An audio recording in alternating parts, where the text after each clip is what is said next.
ഇന്ന് നമ്മൾ പഠിക്കാൻ പോകുന്നത് കാർഡിയോ വാസ്കുലാർ സിസ്റ്റത്തെക്കുറിച്ചാണ്.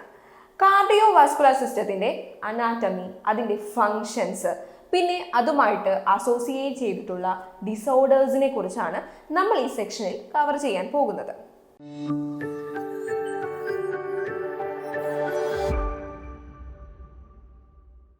സോ നിങ്ങൾ റെഡിയല്ലേ? കാർഡിയോ വാസ്കുലാർ സിസ്റ്റം, ഹാർട്ടിനെ കുറിച്ചാണ് പഠിക്കാൻ. സോ നമുക്ക് ആദ്യം പഠിക്കാനുള്ളത് അനാട്ടമി, ഫിസിയോളജിയാണ്. ഓക്കെ, അപ്പോൾ ഹാർട്ട് എന്ന് പറഞ്ഞാൽ എന്താണ്? നമ്മുടെ മീഡിയാസ്റ്റിനത്തിൻ്റെ ലെഫ്റ്റ് സൈഡിലുള്ള ഒരു ഓർഗനാണ് ഹാർട്ട്.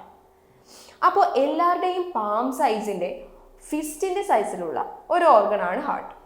ഒരു ചെറിയ ഓർഗനാണ്, ഒരു ഫങ്ഷണൽ യൂണിറ്റ്, ഒരുപാട് ഫങ്ഷൻസ് കൺട്രോൾ ചെയ്യുന്ന വളരെ ഇമ്പോർട്ടൻ്റ് ആയിട്ടുള്ള ഒരു ഓർഗനാണ് ഹാർട്ട് എന്ന് പറഞ്ഞാൽ.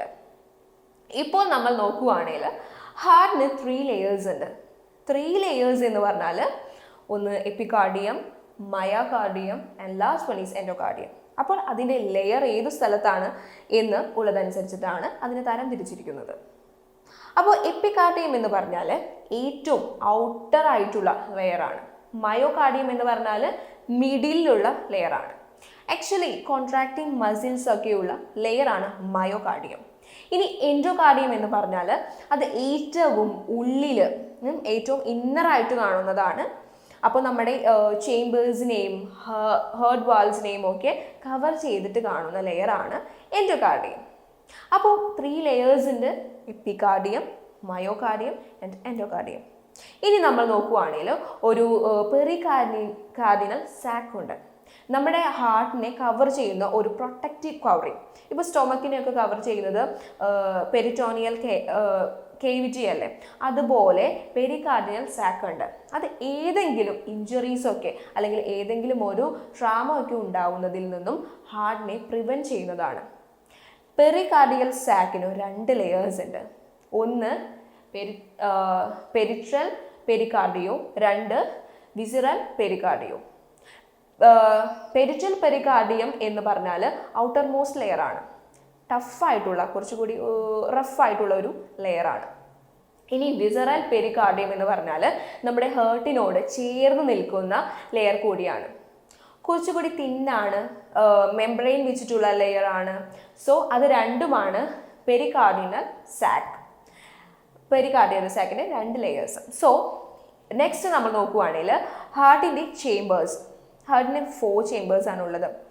റൈറ്റ് സൈഡിൽ 2 എണ്ണം ആൻഡ് ലെഫ്റ്റ് സൈഡിൽ 2 എണ്ണം. Right atrium, left atrium, right ventricle and left ventricle. So നമുക്ക് ഓരോ ചേംബേഴ്സിൻ്റെ ഫങ്ഷൻസ് നോക്കാം. ഫസ്റ്റ് നമ്മൾ നോക്കുകയാണെങ്കിൽ റൈറ്റ് ആട്രിയത്തിലേക്ക് എന്താണ് വരുന്നത്? ഡീഓക്സിജനേറ്റഡ് ബ്ലഡ് വരുന്നുണ്ട്. നമ്മുടെ ബോഡി സിസ്റ്റമാറ്റിക് സർക്കുലേഷനിൽ നിന്നും ഡീഓക്സിജനേറ്റഡ് ആയിട്ടുള്ള ബ്ലഡ് വരുന്നത് റൈറ്റ് ആട്രിയത്തിലേക്കാണ്, through inferior and superior vena cava. So അത് ഓർത്തിരിക്കണം. റൈറ്റ് ആട്രിയത്തിലേക്ക് ഡീഓക്സിജനേറ്റഡ് ആയിട്ടുള്ള ബ്ലഡ് വരുന്നു from the body through this superior and inferior vena cava. ഇനി നമ്മൾ റൈറ്റ് വെൻട്രിക്കിൾ നോക്കുകയാണെങ്കിൽ റൈറ്റ് ആട്രിയത്തിൻ്റെ തൊട്ട് താഴെയാണ്, അതിൽ നിന്ന് ഡീഓക്സിജനേറ്റഡ് ആയിട്ടുള്ള ബ്ലഡാണ് റൈറ്റ് വെൻട്രിക്കിളിലേക്ക് വരുന്നത്. സോ ഇനി റൈറ്റ് വെൻട്രിക്കിളിൽ നിന്നും ലങ്സിലേക്കാണ് നമ്മുടെ ബ്ലഡ് പോകുന്നത് through pulmonary artery. Pulmonary artery വഴി ലങ്സിലേക്ക് പോകുന്നു. അപ്പോൾ അതാണ് right atrium and right ventricle. Okay, ഇനി ലെഫ്റ്റ് ആട്രിയം ലെഫ്റ്റ് വെൻട്രിക്കിളും എന്താണെന്ന് നോക്കാം. ലെഫ്റ്റ് ആട്രിയത്തിലേക്കാണ് ഓക്സിജനേറ്റഡ് ബ്ലഡ് ആണ് വരുന്നത് from lungs through pulmonary veins.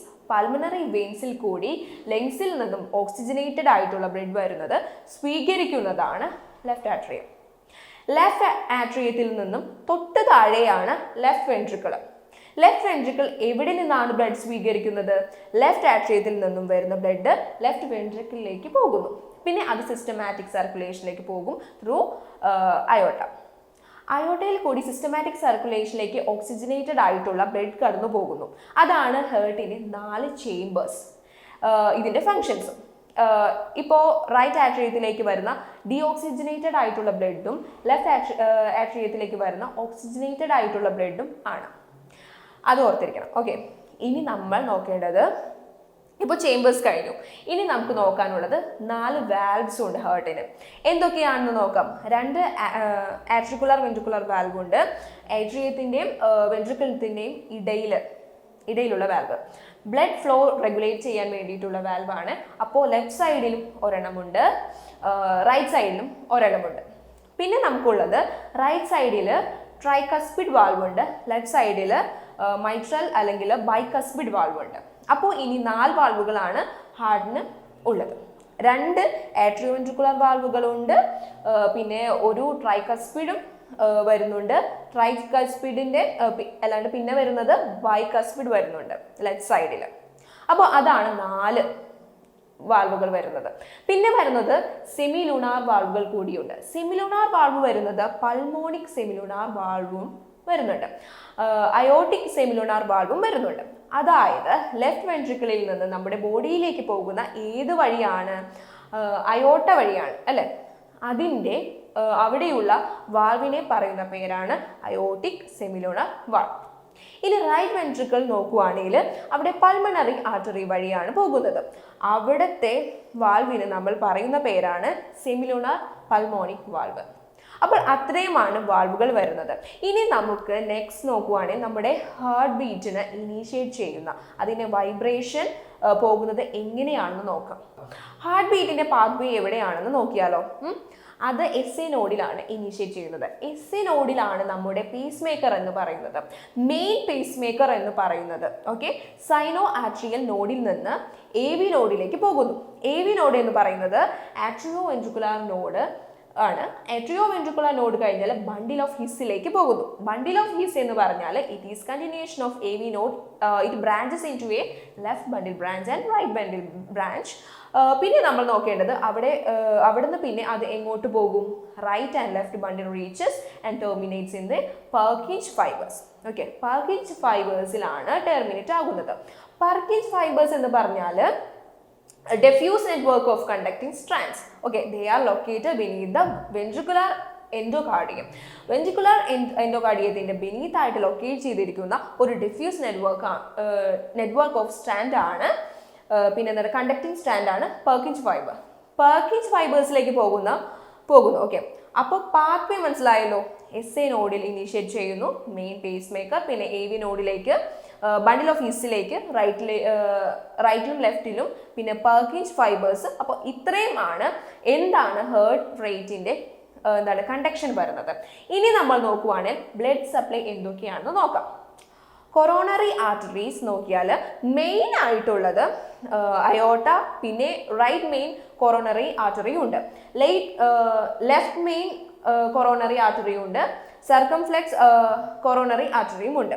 Left anterior descending coronary ആർട്ടറിയും ഉണ്ട്, പെരിഫറൽ ബ്രാഞ്ചസും ഉണ്ട്, പോസ്റ്റീരിയർ ഡിസെൻഡിങ് കൊറോണറി ആർട്ടറിയും ഉണ്ട്. Right marginal coronary artery. പിന്നെ അപ്പോൾ ഇത്രയും ഒരുപാട് ബ്ലഡ് സർക്കുലേഷൻ ഉണ്ടല്ലോ. ഇപ്പോൾ ഇത്രയും ആർട്ടറീസിലൂടെയാണ് ഹേർട്ട് ബ്ലഡ് സപ്ലൈ ആവുന്നത്. അടുത്തത് ഹാർട്ട് സൗണ്ടിനെ കുറിച്ചാണ്. അതെന്ന് പറഞ്ഞാൽ നമ്മുടെ വാൽവുകൾ അടയ്ക്കുകയും തുറക്കുകയും ഒക്കെ ചെയ്യുമ്പോൾ ഒരു സൗണ്ട് ഉണ്ടാവുന്നുണ്ട്. ആ സൗണ്ടിനെയാണ് ഹാർട്ട് സൗണ്ട് എന്ന് പറയുന്നത്. അപ്പോൾ ഫസ്റ്റ് സൗണ്ട് എന്ന് പറയുന്നത് S1. S1 എന്ന് പറഞ്ഞാൽ it is heard as the atrioventricular valve closes. Atrioventricular valve close ചെയ്യുമ്പോൾ കേൾക്കുന്ന സൗണ്ടാണ് S1. S2 എന്ന് പറയുന്നത് സെമിലൂണാർ വാൾവ് ക്ലോസ് ചെയ്യുമ്പോൾ ഉണ്ടാവുന്നതാണ്. And it is heard at sound ബേസിൽ. എന്താണ്? ഹേർട്ടിൻ്റെ ബേസിലാണ് ഏറ്റവും ലൗഡസ്റ്റ് ആയിട്ട് കേൾക്കുന്നത്. S1 സൗണ്ട് എന്ന് പറഞ്ഞാൽ ആട്രിക്കുലാർ വെൻട്രിക്കുലാർ വാൾവിൻ്റെ ക്ലോഷറാണ്. രണ്ടാമത്തെ എന്ന് പറഞ്ഞാൽ സെമിലൂണാർ വാൾവിൻ്റെ ക്ലോഷറാണ്. തേർഡ് ഹാർട്ട് സൗണ്ട് എന്ന് പറഞ്ഞാൽ it is heard when ventricular valve vibrates. അപ്പോൾ വെൻട്രിക്കുലാർ വാൾവ് വൈബ്രേറ്റ് ചെയ്യുമ്പോൾ ഉണ്ടാകുന്ന സൗണ്ടാണ് ഇത് വരുന്നത്. തേർഡ് ഹേർട്ട് സൗണ്ട് വരുന്നത്. ഇനി ഫോർത്ത് ഹേർട്ട് സൗണ്ട് വരുന്നത് ആട്രിയൽ സൈസ്റ്റോണിൻ്റെ സമയത്താണ് ആ സൗണ്ട് കേൾക്കുന്നത്. അതുപോലെ തന്നെ ആട്രിയൽ സൈസ്റ്റോൾ എപ്പോഴാണ് ഉണ്ടാവുന്നത് എന്ന് വെച്ചാൽ വെൻട്രിക്കുലാർ ഫില്ലിങ്സിനും എന്തെങ്കിലും റെസിസ്റ്റൻസ് ഉണ്ടാകുമ്പോൾ അതൊരു അബ്നോർമൽ ഫൈൻഡിങ്സ് ആണ്. ഹേർട്ട് സൗണ്ടിലുള്ള ഒരു അബ്നോർമൽ ഫൈൻഡിങ്സ് ആണ് S4. ഓക്കെ, അപ്പോൾ അത്രയുമാണ് ഹേർട്ട് സൗണ്ടിൽ ഉള്ളത്. S1 ഉണ്ട്, atrioventricular valves ഉണ്ട്, S1 ഉണ്ട് atrioventricular valvesന്റെ ക്ലോഷർ, S2 ഉണ്ട്, അതാണ് സെല്ലുലാർ വാൾവിന്റെ ക്ലോഷർ. S3 എന്താണ് വെൻട്രിക്കുലാർ വാൽവിന് ഉണ്ടാവുന്ന വൈബ്രേഷൻ മൂലം ഉണ്ടാവുന്ന സൗണ്ട് ആണ്. ഇനി S4 എന്ന് പറഞ്ഞാൽ ആട്രിയൽ സൈസ്റ്റോളിന്റെ സമയത്ത് ഉണ്ടാവുന്ന ഹേർട്ട് സൗണ്ട് ആണ് S4. അപ്പോൾ അത്രയുമാണ് ഹേർട്ട് സൗണ്ട്. ഇനി ഹാർട്ട് റേറ്റ് നോക്കുവാണെങ്കിൽ നോർമൽ ആയിട്ടുള്ള സൈനസ് റേറ്റ് എന്ന് പറയുന്നത് 60 to 100 ബീറ്റ് പെർ മിനിറ്റ് ആണ്. More than 100 beats per minute ആണെങ്കിൽ നമ്മൾ അതിനെ tachycardia and if it's less than 6 beats per minute ആണെങ്കിൽ നമ്മൾ അതിനെ ബ്രാഡികാർഡിയ എന്നും പറയും. സോ അത്രയുമാണ് ഹാർട്ട് ബീറ്റിൻ്റെ കാര്യം നോക്കിയാൽ ഉള്ളത്.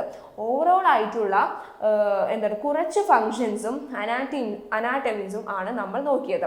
നെക്സ്റ്റ് നമുക്ക് നോക്കാനുള്ളത് ഒരു ഇമ്പോർട്ടൻറ്റ് കാര്യമാണ്, ബ്ലഡ് പ്രഷർ മെയിൻ്റെനൻസ്. ബാരോ റെസെപ്റ്റേഴ്സ് ഉണ്ട്. ബാരോ റെസെപ്റ്റേഴ്സ് കാണുന്നത് കാരോട്ടിഡ് സൈനസ് ആൻഡ് അയോട്ടിക് ആർട്ടീസും. അപ്പോൾ അത്രയുമാണ് നമ്മൾ ഹാർട്ടിൻ്റെ അനാട്ടമി ഫിസിയോളജിയിൽ ഓർത്തിരിക്കേണ്ടത്. ഇനി നെക്സ്റ്റ് നമുക്ക് ഡയഗ്നോസ്റ്റിക് ഫീച്ചേഴ്സും പ്രൊസീജിയേഴ്സും എന്തൊക്കെയാണെന്ന് കൂടി നോക്കാം.